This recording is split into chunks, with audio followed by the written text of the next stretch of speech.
Firman Tuhan jadi renungan kita pada pagi hari ini tanggal 17 Januari 2024.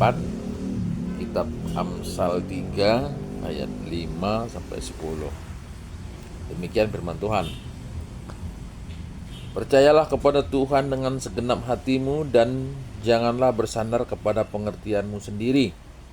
Akuilah Dia dalam segala lakumu, maka Ia akan meluruskan jalanmu. Janganlah engkau menganggap dirimu sendiri bijak, takutlah akan Tuhan dan jauhilah kejahatan, itulah yang akan menyembuhkan tubuhmu dan menyegarkan tulang-tulangmu. Muliakanlah Tuhan dengan hartamu dan dengan hasil pertama dari segala penghasilanmu, maka lumbung-lumbungmu akan diisi penuh sampai melimpah-limpah, dan bejana pemerahanmu akan meluap dengan air buah anggurnya. Ya, sampai di sini. Jadi ini kitab Amsal Salomo yang berisi tentang ajaran didikan untuk membawa kita pada satu kehidupan yang baik. Nah, dalam perikop ini ayat 5 sampai 10 sebetulnya ada berbicara tentang 3 hal. Ya, berbicara tentang 3 hal.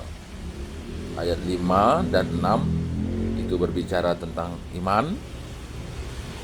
Ayat 7 dan 8 berbicara tentang kesehatan, dan ayat 9, 10 berbicara tentang pekerjaan ataupun pencaharian. Nah, dalam ayat 5 dan 6 dikatakan, percayalah kepada Tuhan dengan segenap hatimu dan janganlah bersandar kepada pengertianmu sendiri. Akuilah Dia dalam segala lakumu, maka Ia akan meluruskan jalanmu. Nah, bukan satu kebetulan kita yang saat ini memasuki tahun 2024 bahwa perjalanan kehidupan kita itu dari kita lahir sampai pada saat ini, bahwa Tuhan itu tetap memonitor.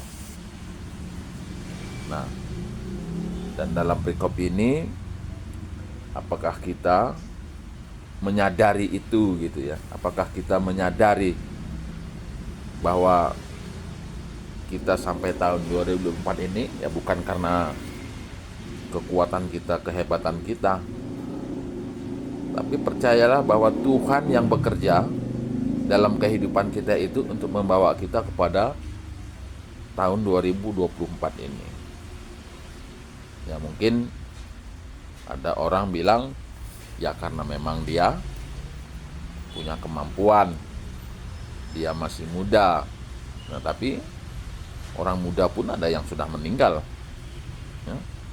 Nah, dalam perikop ini untuk membawa kita pada satu kehidupan yang baik, yang benar, maka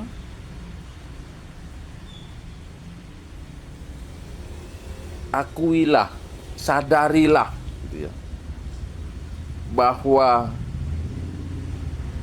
segala sesuatu yang terjadi itu semua adalah karya Tuhan, peran serta Tuhan. Ya. Tuhan itu bisa melakukan sesuatu dalam waktu seketika, dan kadang-kadang bisa bekerja di luar nalar manusia. Itulah Tuhan. Dan dalam perikop ini diingatkan, percayalah kepada Tuhan dengan segenap hatimu dan jangan bersandar kepada pengertianmu sendiri. Dan akuilah itu dalam segala lakumu, bahwa segala sesuatu terjadi oleh karena Tuhan mengizinkan. Dan 3 itu kita imani Janjinya, ia akan meluruskan jalanmu. Perjalanan kehidupan akan jauh lebih baik lagi. Nah, kira-kira seperti itu, meluruskan jalanmu. Kehidupan itu akan jauh lebih baik ketika kita mengakui bahwa segala sesuatu ada peran serta Tuhan dalam kehidupan kita. Dan yang kedua, pada ayat 7 dan 8 bicara tentang kesehatan. Katakan, janganlah engkau menganggap dirimu sendiri bijak. Takutlah akan Tuhan dan jauhilah kejahatan. Itulah yang akan menyembuhkan tubuhmu dan menyegarkan tulang-tulangmu. Banyak kita menganggap diri kita pintar, membuat suatu rancangan-rancangan. Tapi justru yang sering terjadi bukan sesuatu yang baik. Banyak orang dalam setiap apa yang dilakukannya justru menimbulkan suatu kekhawatiran, ya. Sulit menerima kenyataan, sulit menerima apa yang terjadi akibat suatu kegagalan dari apa yang dirancangkannya. Nah, sehingga itu menimbulkan satu, ya, kalau orang medis bilang psikosomatik. Psikosomatik itu adalah pikiran yang stres, yang menimbulkan gangguan dalam fisiknya. Nah, di rumah sakit Cipto dulu pernah itu terjadi. Seorang ibu-ibu tidak bisa melihat, gitu ya. Seorang ibu-ibu tidak bisa melihat. Kemudian dibawa ke dokter mata, dia bilang dokter mata tidak ada masalah penglihatannya, tapi ibu ini tidak bisa melihat. Nah, setelah cari tahu, ya, beberapa lama kemudian ternyata ibu ini punya masalah besar dalam kehidupannya, yaitu suaminya selingkuh dan anak-anaknya tidak pernah ada di rumah, gitu. Anak-anaknya tidak pernah di rumah, sibuk di luar, dan suaminya juga punya wanita idaman yang lain, dan ibu ini tidak bisa melihat. Tekanan yang begitu besar dalam pikiran menimbulkan fisik yang lemah.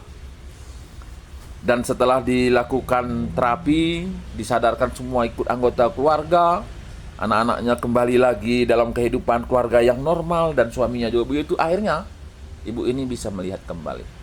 Itulah hebatnya pikiran tadi, gitu ya. Ingat, janganlah engkau menganggap dirimu sendiri bijak. Takutlah akan Tuhan dan jauhilah kejahatan. Itulah yang akan menyembuhkan, menyegarkan.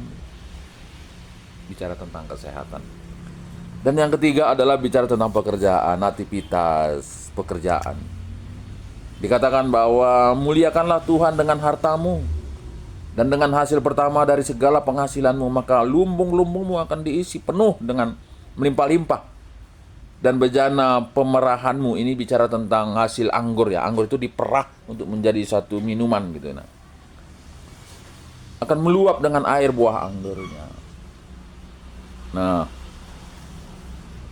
banyak orang waktu masih susah, doanya sering, panjang, dan mungkin disertai dengan tangisan untuk memohon pertolongan Tuhan. Banyak sekali. Tapi kemudian setelah Tuhan memberkati, bukan malah menjadi lebih taat, tapi justru membuat dia lebih jauh dari Tuhan. Menjadi satu kesombongan, dan itu yang Tuhan tidak inginkan bagi orang yang percaya. Nah, dalam perikop ini dikatakan, muliakanlah Tuhan dengan hartamu. Mestinya orang kaya itu lebih taat kepada Tuhan. Itulah yang diinginkan perikop ini. Orang yang lebih kaya itu mesti lebih taat. Karena orang yang kaya, yang kuat itu, dia punya kemampuan untuk lebih banyak menolong orang yang kekurangan. Itu yang diharapkan Tuhan. Dan percayalah, ketika itu dilakukan, bukan makin berkurang hartanya, bukan makin miskin dia, tapi janji dalam firman Tuhan ini, lumbung-lumbungmu akan diisi penuh sampai melimpah-limpah, dan bejana pemerahanmu akan meluap dengan air buah anggurnya. Jadi apa yang disampaikan dalam perikop ini bicara tentang iman, kesehatan, dan pekerjaan. Bukan sesuatu yang angan-angan, tapi ini adalah sesuatu yang dilihat, disaksikan oleh Salomo dalam perjalanan kehidupannya. Bagaimana orang-orang yang percaya kepada Tuhan, bagaimana orang-orang yang takut akan Tuhan, dan bagaimana orang-orang yang memuliakan Tuhan dengan hartanya. Kita pun yang hidup saat ini, percayalah, berimanlah kepada Tuhan, takutlah akan Tuhan, dan muliakan Tuhan dengan apa yang ada. Dengan tubuh yang sempurna, pendengaran yang baik, gunakanlah itu untuk mendengar firman Tuhan. Mulut yang bisa berbicara, bicaralah, bersaksilah karya Tuhan yang besar itu. Kita punya kaki, lakukanlah untuk melayani. Kita punya tangan, lakukanlah untuk memberkati orang-orang. Ketuaan kalau semugikan kata di bata dengan semakaikan saya bas keluh tak dapat kuari. Haleluya. Amin.